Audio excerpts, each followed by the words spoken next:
Hello students. आज एक और क्वेश्चन डिस्कस करूंगा। काफ़ी इंपॉर्टेंट क्वेश्चन है ये, तो आप ध्यान से समझना इसको।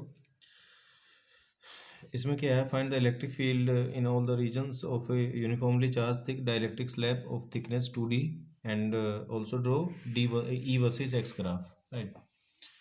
इसमें क्या है कि मेरे पास कोई एक डाइलेक्ट्रिक स्लैब दे रखी है। कैसी स्लैब है? एक थिक है, डाइलेक्ट्रिक स्लैब है, कुछ इस तरह से दे रखी है। ये है, तो मैं इस तरह से मान लेता हूँ एक डाइलेक्ट्रिक स्लैब। ठीक है, इनफाइनाइट है, ध्यान रखना। ठीक है, इस तरह से, जिसकी थिकनेस कितनी दे रखी है? 2D। थिकनेस कितनी है?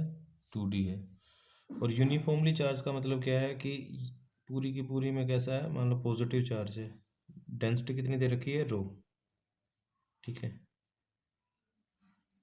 ये इसका मैं साइड व्यू बना रहा हूँ, ध्यान रखना इसका। ये कैसा है? ये साइड व्यू है, इस तरह से। ये मान लो सपोज ये इस तरह से रखी हुई है, इस तो आपको इसका साइड व्यू दिखाई दे रहा है। ठीक है, तो पेज के अंदर गई हुई है, पेज से बाहर आई हुई है, तो उसका एक क्रॉस सेक्शन बनाया मैंने, साइड व्यू। ये मान के चलता हूँ कि भी ये क्या दे रखा है यहाँ से, ये आपका हो गया, ये इसका मिड पॉइंट है एक्स। ठीक है ना, मैं क्योंकि एज एक्स एक्स ये गिवन है, ये क्या है, एक्स इक्वल टू गिवन, तो ये एक्स इक्वल टू 0 है। ठीक है, तो ये एक्स इक्वल टू डी है, ये इधर माइनस डी है। राइट। तो इसमें charge of uniformly charge thick dielectric slab, तो इसका ये है एप्सिलॉन आर है, और चार्ज डेंसिटी कितनी है? रो है। तो इसमें सबसे पहले क्या है, एक कुछ पॉइंट इनसाइड लाई करेंगे और कुछ पॉइंट आउटसाइड। तो मैं पहले किसके लिए निकाल रहा हूँ? इनसाइड के लिए। ठीक है, इनसाइड। तो इनसाइड के लिए क्या करूँगा, मैं एक गॉसियन सरफेस कंसिडर कर लेता हूँ इस तरह का। ये ले लिया भाई मैंने एक गॉसियन सरफेस। आप क्यूब भी ले सकते हो, कोई इशू नहीं है। क्या ले सकते हो आप? क्यूब भी ले सकते हो। प्लेन सिमेट्री है, ध्यान रखना, इसलिए मैंने कैसा लिया है, ये इनफाइनाइट लिया है। तो आप कहीं पे भी आप इसको लो, तो आप क्या लिख सकते हो इस केस के लिए? D dot d s equal to q free enclosed. Suppose इसकी जो लेंथ है वो कितनी होगी, मैं कितनी ले लेता हूँ इसकी? 2x है। लेंथ कितनी है? 2x। ठीक है, इसकी रेडियस कितनी है? r, गॉसियन सरफेस की। सो अब देखो, जो भी d होगा इसमें इसमें कैसी सिमेट्री है? एक प्लेन सिमेट्री है। तो जो d होगा, d सिर्फ किस पे डिपेंड करेगा? क्यू फ्री पे। तो d या तो आपका इस तरह से होगा या इस तरह से होगा। तो इस जो कर्व सरफेस होगा उसके परपेंडिकुलर है, उसके क्या है? परपेंडिकुलर। तो यहाँ पे तो 0 हो जाएगा, तो डी इधर होगा, यहाँ पे इस डायरेक्शन में होगा डी, और यहाँ पे इस डायरेक्शन में। सो कंट्रीब्यूशन किधर से आएगा? सिर्फ यहाँ से आएगा कंट्रीब्यूशन, इन दो सरफेसेस से। और इसका नॉर्मल वेक्टर भी इधर है, इसका नॉर्मल वेक्टर भी इधर है, तो कितना आ गया ये? डी इंटू इसका सरफेस एरिया कितना होगा? ये पाई आर, तो 2 pi r² equal to q enclose कितना होगा? रो इंटू इस सिलेंडर का वॉल्यूम कितना है? पाई r² है। पाई r², h कितना है? 2x। तो 2 पाई r², 2 पाई r², तो d कितना आ गया? ये आ गया d। ध्यान रखना, ये x डायरेक्शन है, मैं इसको x डायरेक्शन लेके चल रहा हूँ। ठीक है, इस वाली डायरेक्शन को क्या लेके चल रहा हूँ? इसको x डायरेक्शन। सो वेक्टर की फॉर्म में भी लिख सकते हैं, d कितना आ जाएगा? रो इंटू एक्स आई कैप। अगर x नेगेटिव हुआ तो नेगेटिव की तरफ होगा। ठीक है, इनसाइड के लिए। ऐसे ही अगर e आ गया तो d भी आ जाएगा। यहाँ से d कितना आ जाएगा? d आपको पता है, therefore e equal to d by epsilon. और d बाई एप्सिलॉन, एप्सिलॉन क्या होता है? Epsilon not epsilon r। तो यहाँ से आ गया, d की वैल्यू पुट कर दो, तो रो x over epsilon not epsilon r x cap.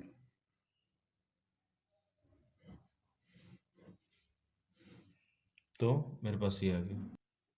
देखिए आउटसाइड कैलकुलेट करते हैं, तो कंट्रीब्यूशन कितना रहेगा, ई डॉट डी एस से सिर्फ यहाँ से कंट्रीब्यूशन रहेगा और यहाँ से कंट्रीब्यूशन रहेगा। ये जो डिस्टेंस है ये कितना है, 2D। आगे बात समझ में। तो हम यहाँ से एक्स डिस्टेंस पे कैलकुलेट कर रहे हैं, मान लो सपोज यहाँ से का कितने पे ले रहे हैं, एक्स डिस्टेंस पे। जैसे इसमें का कितने पे ले कर रहे थे हम, एक्स डिस्टेंस पे ना, यहाँ पे, यहाँ से एक्स, ये कितना था, एक्स था ये। ऐसे इसमें यहाँ से एक्स पे कैलकुलेट कर रहे हैं कितना आएगा डी, तो मैंने लिखा यहाँ से d dot t s q n free enclosed. तो फ्री चार्ज क्या होगा, इतने में ही जो फ्री चार्ज होगा सिर्फ ये वाला कंट्रीब्यूट करेगा। तो इसका वॉल्यूम निकाल लेता हूँ, इसका वॉल्यूम क्या होगा, मान लो सपोज इसकी रेडियस कितनी थी, हाँ, इतने का रीजन का वॉल्यूम कितना हो जाएगा, सो ये आ जाएगा डी इंटू, फिर से अगेन यहाँ से कंट्रीब्यूशन आएगा तो मैंने लिखता है इसको 2 pi r² equal to q free enclosed.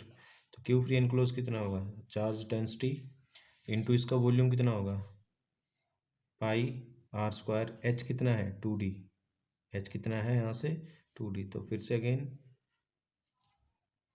r² से r² कैंसिल हो गया, बल्कि 2 πr कैंसिल, तो d कितना आ गया यहाँ से, ρd।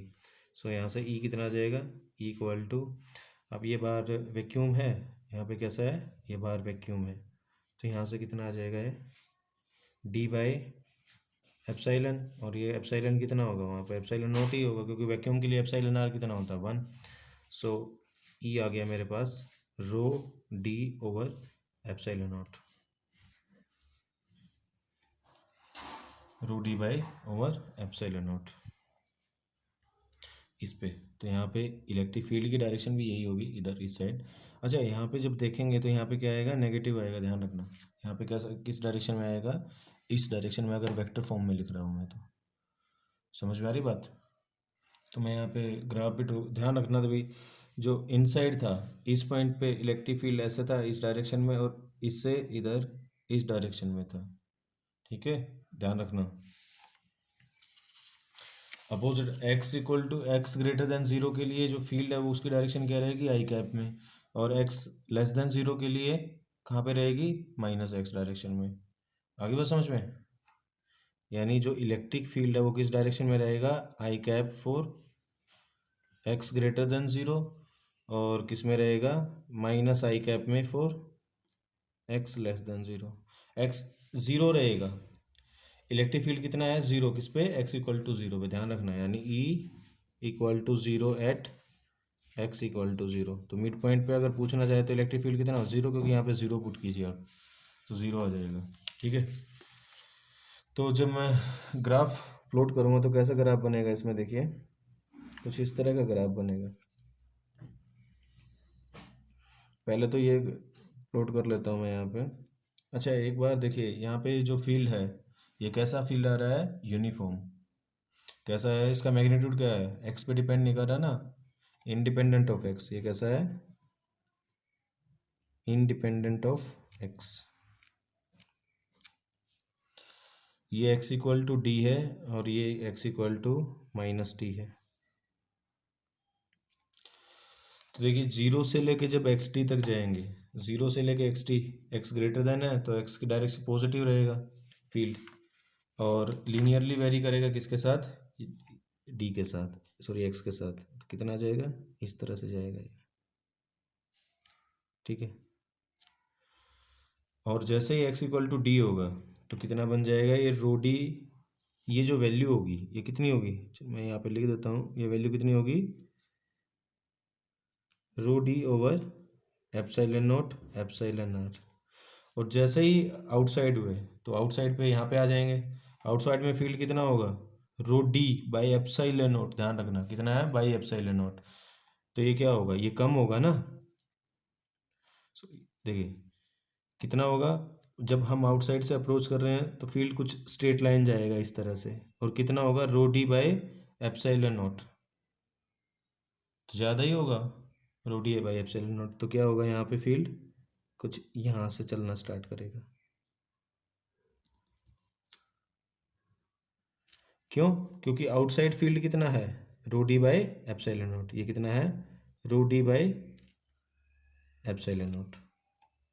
ये कितना था, rho D by epsilon not epsilon R था, तो epsilon R is greater than 1, तो हमेशा ये यहाँ पे रहेगा। तो फील्ड का अगर ड्रॉ कर रहा हूँ तो मैं इस तरह से आएगा, यहाँ पे ऐसे नहीं चला जाएगा।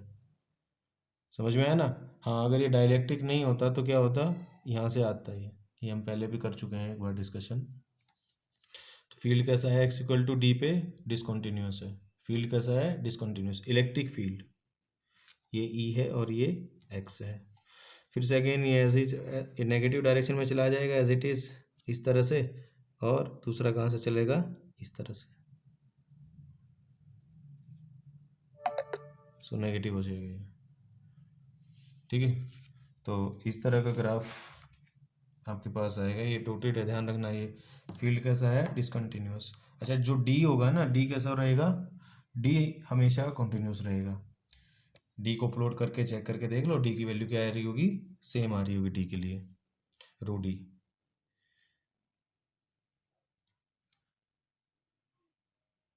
ये आ गया यहाँ से, और ये सो फील्ड कैसा है, नेगेटिव डायरेक्शन में है, और यहाँ पे डिसकंटिन्यूस रहेगा। यहाँ पे कैसा रहेगा, डिसकंटिन्यूस। अगर ये इंसुलेटेड, ये डाइलेक्ट्रिक ना होके सिंपली चार्ज होता है यहाँ पे, तो क्या करता मैं, ये यहाँ से स्टार्ट करता इस तरह से, तो वहाँ पे कंटिन्यूस रहता। यानी field, electric field is discontinuous at x equal two plus minus T. ठीक है, फील्ड कैसा रहेगा, डिसकंटिन्यूस। हाँ, जो डी का, अगर डी के लिए आप प्लॉट करना चाह रहे हो तो डी के लिए क्या आएगा, इस तरह से ग्राफ आ जाएगा, कॉन्टिन्यूस रहेगा वो। ठीक है, डी के लिए ग्राफ कॉन्टिन्यूस रहेगा, आप ड्रॉ करके देख सकते हैं यहाँ से। मैं आपको होमवर्क के लिए दे रहा हूँ, आप इसको ट्राई करना, डी वर्सेस आर ग्राफ बनाना। इवन यहाँ पे पोलराइजेशन भी आप फाइंड आउट कर सकते हैं। इस केस में क्या निकाल सकते हैं आप, पोलराइजेशन, क्योंकि ये ई इलेक्ट्रिक फील्ड आपको पता लग गया तो आप पोलराइजेशन भी फाइंड आउट कर लोगे। समझ में आ रहा ना, क्या फाइंड आउट कर लोगे, पोलराइजेशन, क्योंकि आपको इलेक्ट्रिक फील्ड का पता है रिलेशन क्या होता है पोलराइजेशन के साथ। ठीक है, तो इस तरह से सिचुएशन थी। यहाँ से पी कितना आ जाएगा, पी भी कैलकुलेट करना चाहे तो क्या हो जाएगा, एप्सिलॉन आर माइनस 1 इंटू ई। ई की वैल्यू यहाँ से पुट कर देना, तो आपके पास क्या आ जाएगा, पोलराइजेशन। ठीक है, तो ये क्वेश्चन था। नेक्स्ट हमारा जो टॉपिक रहेगा, अभी तो बाउंड्री कंडीशन नहीं स्टार्ट, मे बी हाँ, मैं बाउंड्री कंडीशन ही स्टार्ट करूँगा नेक्स्ट में। ठीक है, तो वही टॉपिक का मेन जो कॉन्सेप्ट है उस पर क्या रहेगा कि भी जो इलेक्ट्रिक फील्ड है डी है, और उनके लिए जो बाउंड्रीज पे कब ये कंटिन्यूस होंगे और कब डिसकंटिन्यूस होंगे, तो क्या क्राइटेरिया रहता है फॉर कंटिन्यूटी और the discontinuity of the fields at the interface between two dielectrics. ठीक है, तो आज के लिए बस इतना ही। Thank you.